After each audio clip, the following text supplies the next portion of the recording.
Welcome to Mind and Magic. I'm Frater Xavier, and today I want to talk about optimism versus realism and how it affects your magical practice. So let's get into it.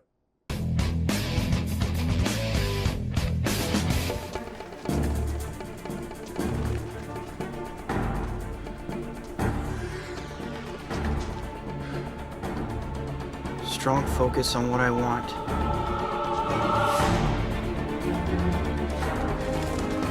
All right, so during the course of our magical practice, we will be told things that seemingly contradict one another, such as faith is very important to your practice, believing in the magical process, but then you're told that you also need to take action, that the process isn't enough, or that it may be, but that action supports magic and magic supports the action.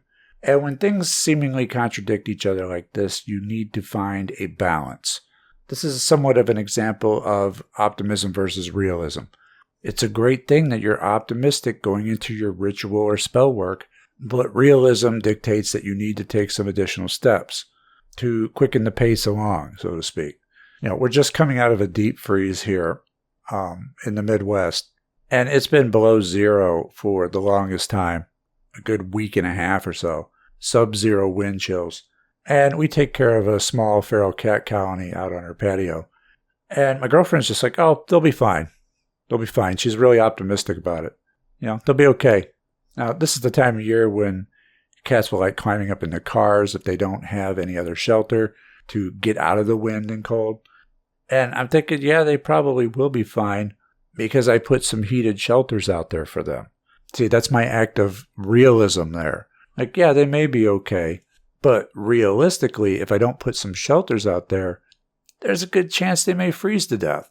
I mean, these little guys are pretty resilient, but it froze their heated water bowl solid.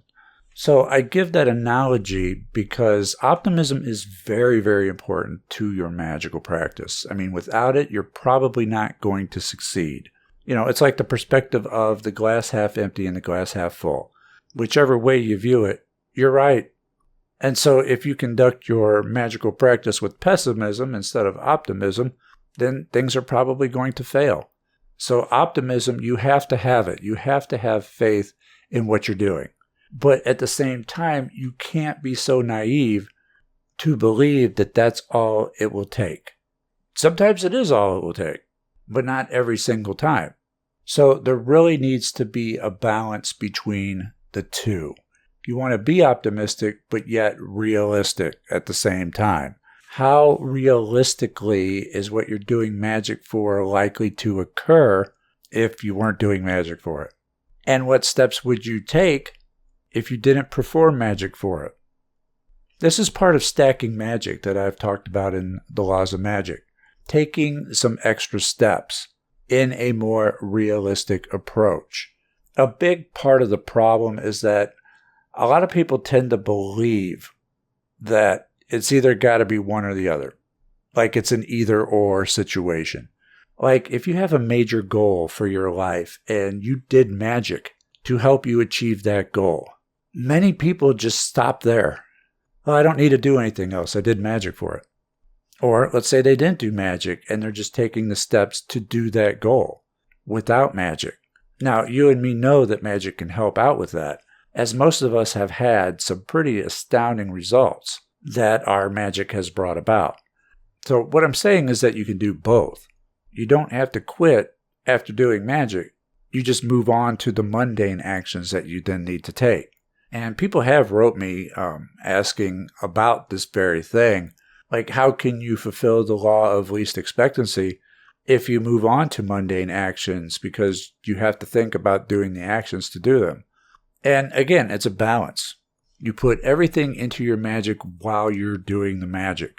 The moment you step outside the circle, you turn all of that off. When your magic's done, you don't think about the magic.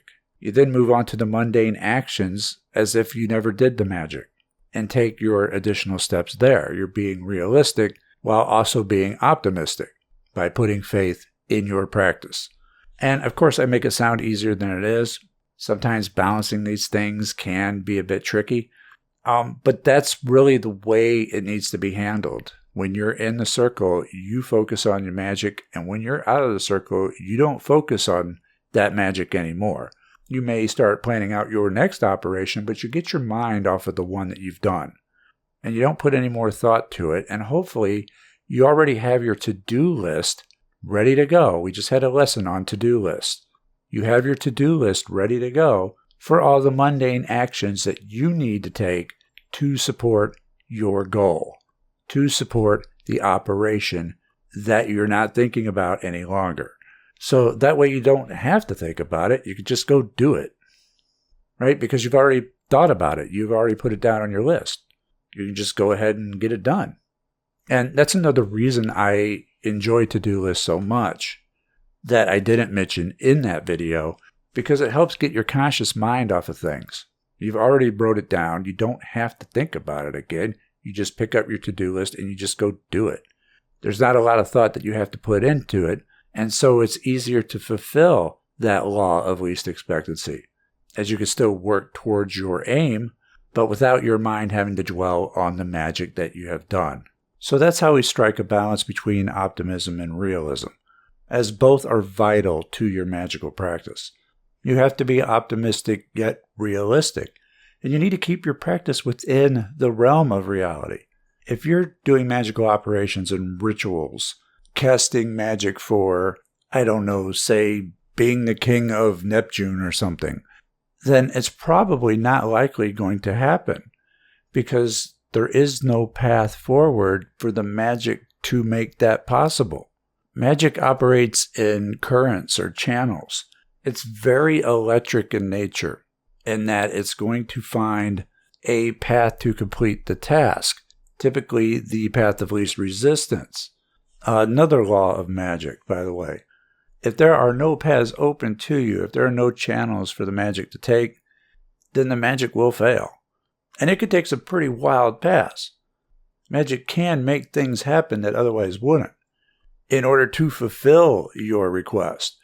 But if you're purposefully casting for things that you know have absolutely no avenues open to it to fulfill, to manifest, then that's not the fault of the magic.